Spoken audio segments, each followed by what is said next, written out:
Okay, welcome back. We saw UCLA was able to stave off the 3-0 as we head into CTF on Stronghold.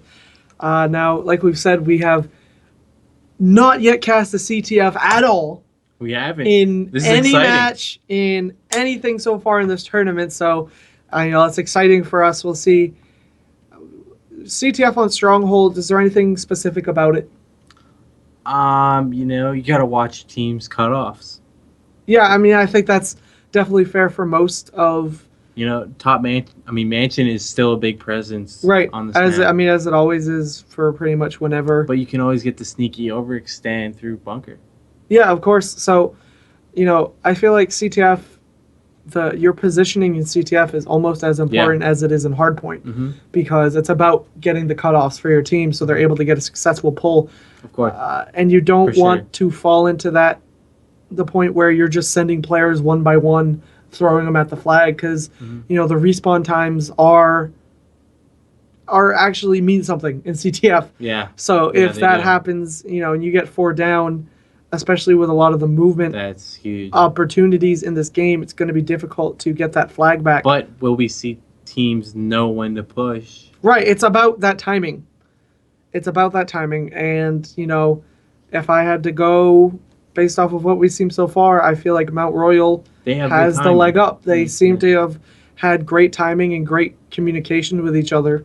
We'll take a look at this ban and protect as it comes out. Flashbang, overdrive, high caliber. That overdrive banned in CTF for the same reason that it's banned in uplink. You don't want somebody to get that flag and just, speedy right out of there. Not Wile E. Coyote, Roadrunner. There we go.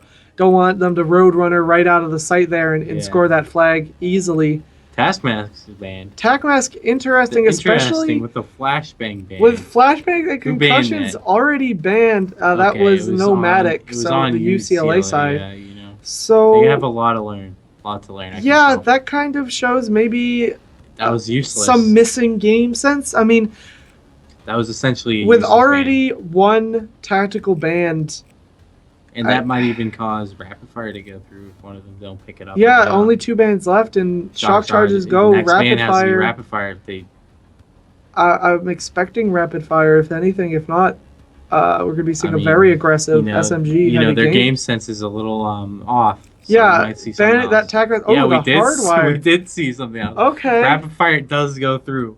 Rapid fire makes it through the ban protect, which means I'm expecting a very aggressive. Let's see if anyone used SMG heavy CTF here. I think, and I think this that kind of fits. Really good for SMG. I think it kind of fits the CTF playstyle as well.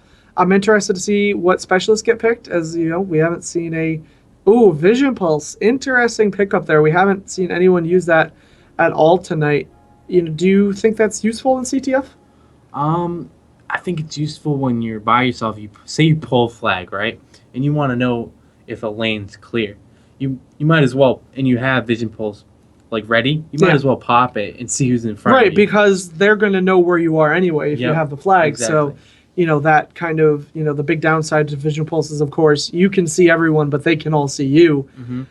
That's kind of negated anyway by the fact that they can see where the flag is anyway. Annihilator coming out for Ninja if he manages to stay in the game. What are your thoughts on the Annihilator? Because it takes so long to charge up. Do you really think it's worth picking it over something like a Tempest?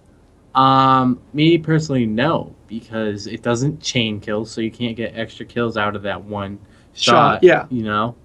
And it's not worth it because it takes longer. What? Yeah, the Annihilator, I think. So the Tempest is quicker. I'm not sure about the most recent patch, but I know for a while, at the very least, if not still now, the Annihilator was the longest charging time / score in terms of. It also comes down to your preference. If you like a pistol, or a railgun. There is a delay on the Tempest, but right. I prefer the Tempest because there's more. You have a better chance of using it. Yeah, more often you have the chance of using it. You can make better plays with using it. Ninja, we saw on the hardpoint though, was one of their main slayers, so we'll see if he's able to. I think the Annihilator is a good specialist for someone who is your Mainslayer because they're going to be getting a lot of points. They're going to be racking up those points quickly and hopefully getting the specialists. And I don't think an Overclock made it through as well. That's something I just realized. Overclock made it through, so I wouldn't be surprised if he runs that on the Annihilate. People are definitely running that. Yeah, just to, I like it on Heatwave a lot. Knock down. Yeah, because Heatwave is fairly quick as it is, and having that Overclock. Always have Heatwave on. Yeah, in terms of the times it takes to reset plays and everything, you'll pretty much tend to have it whenever you need it, even with the nerfs to that timing. So yeah, I'm expecting, we'll see how many of these players are using Overdrive or Overclock. Overdrive was banned, and how many of these players are going to be using Rapid Fire. Expecting maybe some Pharaohs to come out. I have loved the Rapid Fire Pharaoh since the start of this game. It kind of turned into a low-key gun. Not many people know about it. Yeah, online, it just absolutely melts. But here we go, going into map number 4. Can UCLA take us to our first Game 5, or will Mount Royal start to really secure their place in this top 8? Let's find out.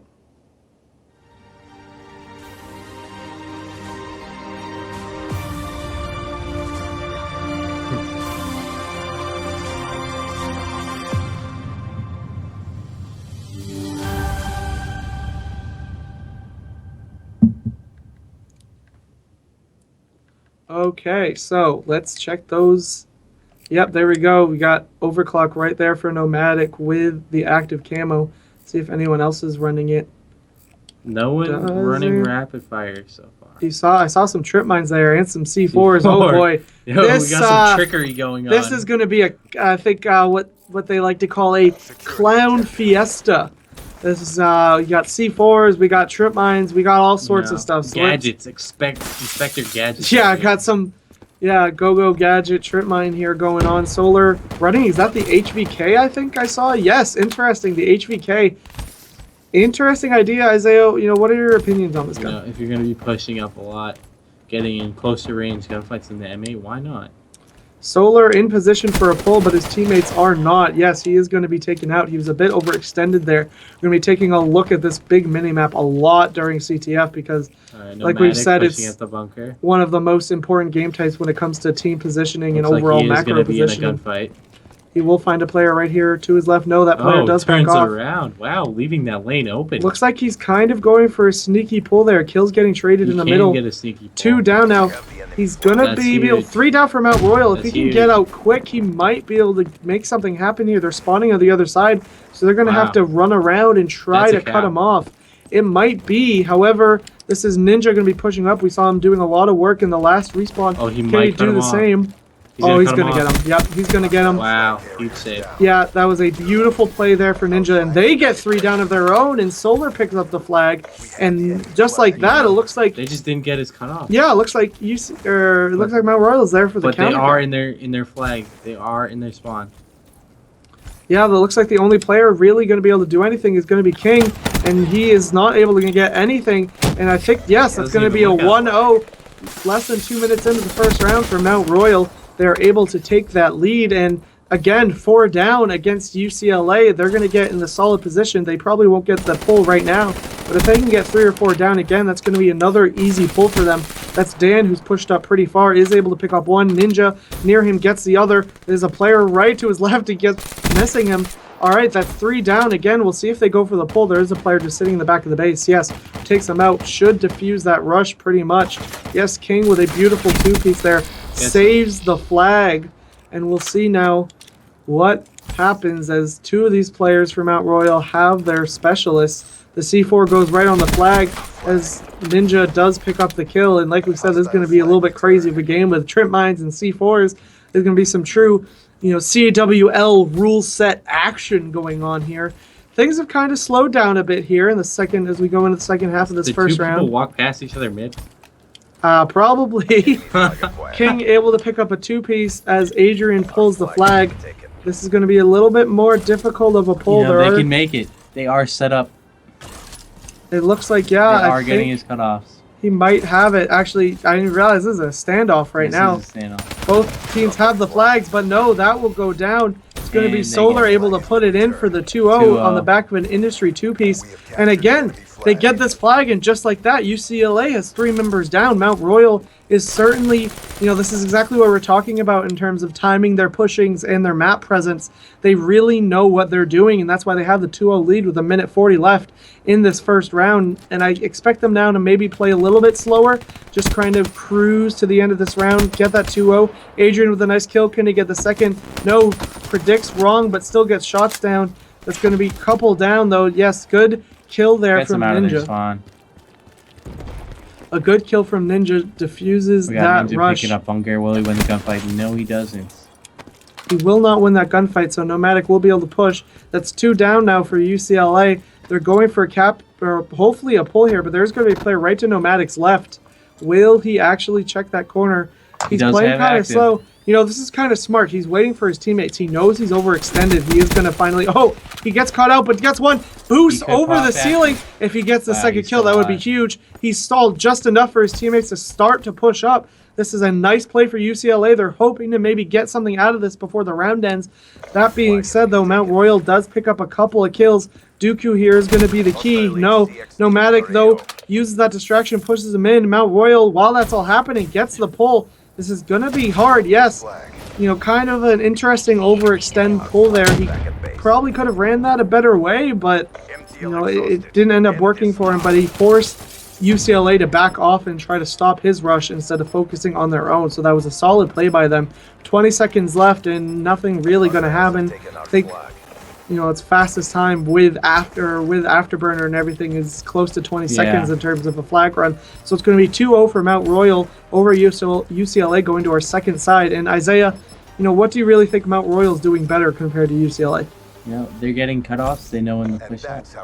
That's honestly all I can say. That's definitely what it seems like. And they're getting clutch kills. UCLA almost had the first cap of the game, but no one watched the dude's cutoff. Yeah, it seems like they all rushed into the spawn, thinking everybody was trying to cut him off in the spawn, but it was actually right from mid. Yeah, UCLA seems to be, lacking that timing. Like we said, the knowledge of when to overextend and the knowledge of when you need to really focus on your base. And I mean, as you can see as well, they're kind of struggling in the gunfight department. 6-11, 8-8, 4-9, 11-9. Only one player positive there. So this is something they really need to focus on for the second side. Ninja with the opening frag will take out Nomadic, allows his team to start pushing up. Oh, Trimine's coming all over the place. Somehow survives those. Does he have flak jacket? Yes, he does. You can thank that greatly for surviving there. No, that's now 2 down for both sides. We're going to see a bit of a reset after the opening rush. We're going to see these teams slow down. Solar is pushed up. Going to wait for his teammates to come back up, secure their base, and then hopefully push out to UCLA's. We'll see now has a player in front of him. Oh, has 2 players in front of him. Isn't able to kill either of them. However, Dan is there to trade one of them. There will be another player to his right, though. That player does back off back towards the base.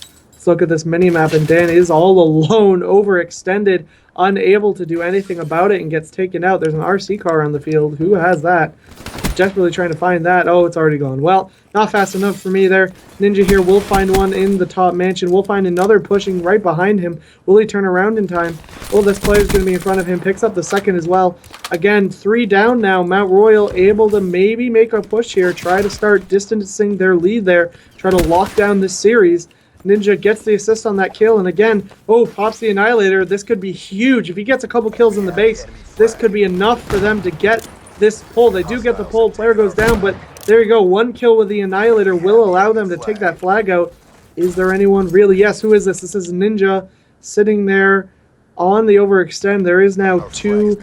Both flags are out, though UCLA might actually be able to, take this out. Yeah, but they do get taken out as Ninja continues to get flags, and that is going to be a 3-0 now for Mount Royal.